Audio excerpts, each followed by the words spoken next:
Olá, amigos e visitantes e assinantes.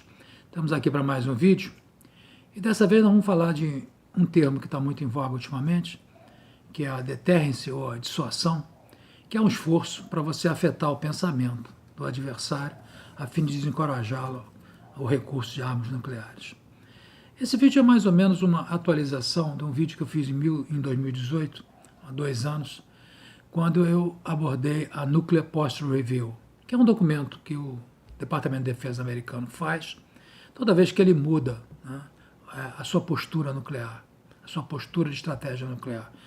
Os Estados Unidos é uma sociedade aberta e, como tal, ele presta contas, é transparente. Já, por exemplo, a Rússia não faz esse mesmo tipo de documento, né? Então, através desse documento, a gente tem a informação da sua estratégia. E, em 2018, ele publicou a intenção de dotar no seu armamento, no seu arsenal nuclear, de aumentar as armas nucleares táticas, coisa que ele vinha fazendo comprovadamente, fez uma diminuição comprovadamente, e alega que está retornando porque os adversários, supostamente a Rússia, não fez isso, né? Então resolveram, na era Trump, que essa arma voltaria a fazer parte do arsenal americano. E o que nós estamos vendo agora é a implementação disso 2 anos depois, né? No final do ano passado, o SSBN, né? 734, Tennessee, entrou em patrulha operacional desde o fim do ano passado, já dotado de mísseis com ogivas W76-2, que é uma modificação da ogiva W76 de 90 a 150 megatons, que é preparada para 5 megatons. Então, como eles chamam, low yield, uma arma de baixo rendimento nuclear, né? Então, voltando um pouco atrás na história, né, para a gente entender muito bem o contexto disso, em 1948, o presidente Truman fez uma reunião com a Atomic Energy Commission, né? E nessa reunião ele deu a entender que a bomba não era uma arma militar, né? Ela era utilizada para matar crianças e mulheres e população desarmada, né? E sendo de tal maneira que ela não era uma arma militar, né? Ele completava, né? Devemos encarar, né, essa arma de uma maneira diferente, diferentemente de como a gente encara rifles e fuzis que já estamos acostumados, né? Rifles, canhões, fuzis que nós já estamos acostumados. A arma nuclear é alguma coisa diferente. Quer dizer, um surto, né, de moralidade, levantando questões morais, depois de ter utilizado 2 bombas para supostamente para encerrar a Segunda Guerra Mundial, né? Agora, esses surtos de moralidade nunca afetaram os militares americanos, porque sempre absorveram muito bem a ideia da bomba, né? Essa ideia foi sempre muito bem absorvida, né?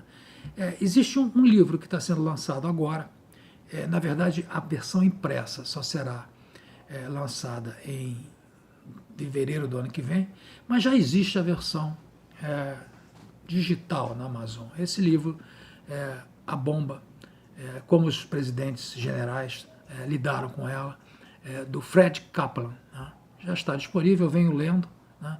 Eu recomendo quem se interessa pelo assunto, se interessa como a coisa é um pouco mais terrível e apavorante do que a gente possa imaginar.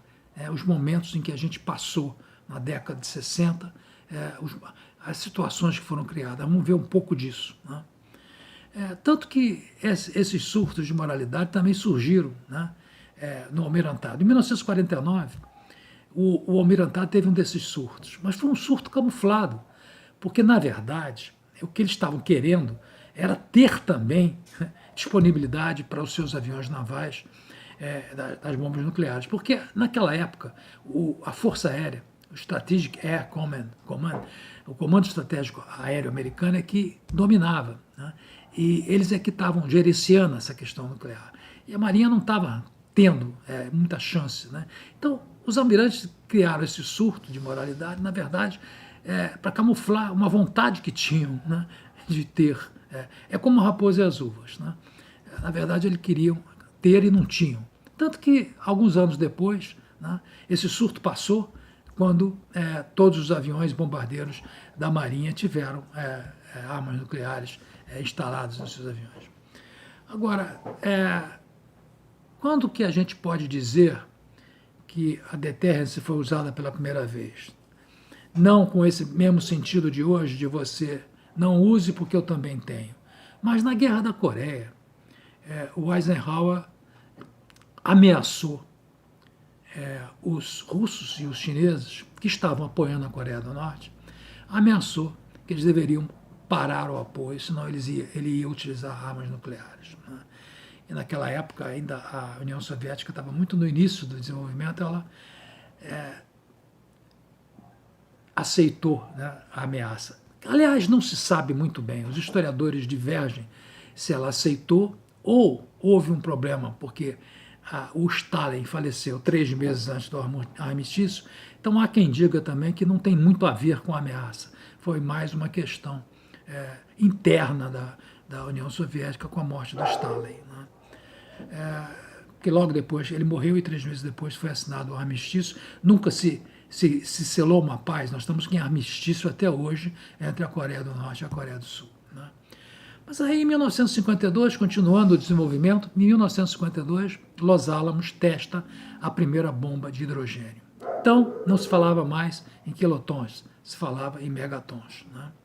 E, naquele momento, Força Aérea e Marinha já tinham seus aviões todos dotados dessa arma.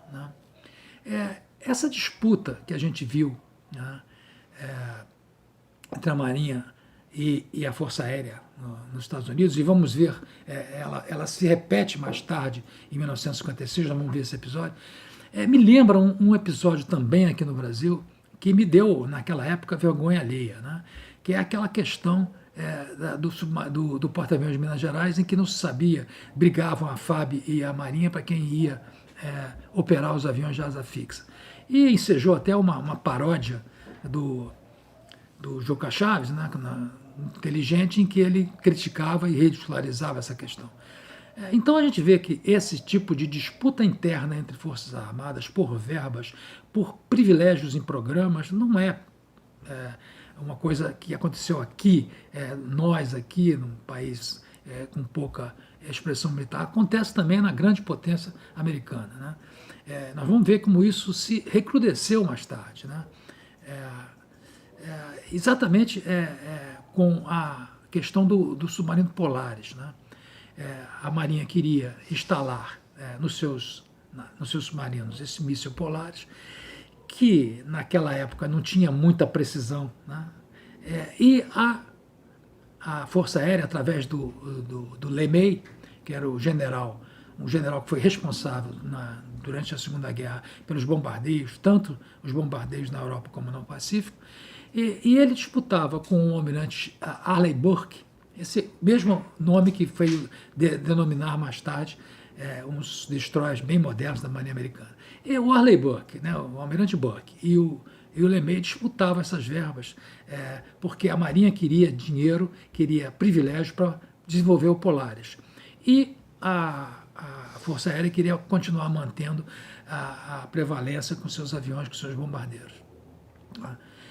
Num primeiro momento, até a Força Aérea levou uma vantagem e o LeMay dominou a questão. Né?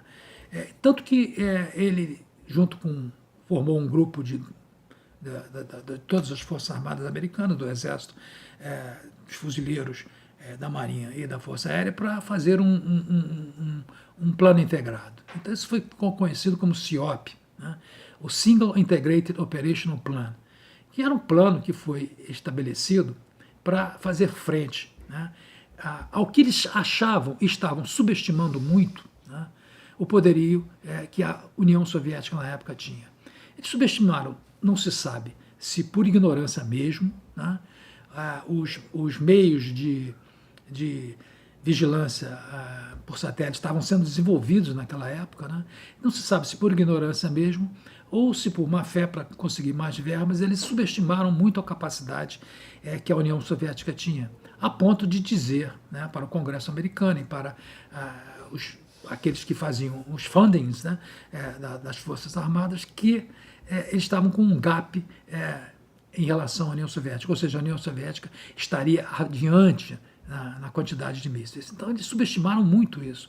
E aí fizeram esse plano SISOP, que era um plano que pretendia neutralizar a União Soviética antes que ela tivesse a iniciativa do ataque, ao sentirem, né, subjetivamente, que ela estava prestes a cometer algum ataque contra os Estados Unidos, eles fariam isso antecipadamente, mas o plano era de tal ordem, né, atingindo não só todos os alvos militares, era uma quantidade de alvos imensa, e 70 cidades soviéticas.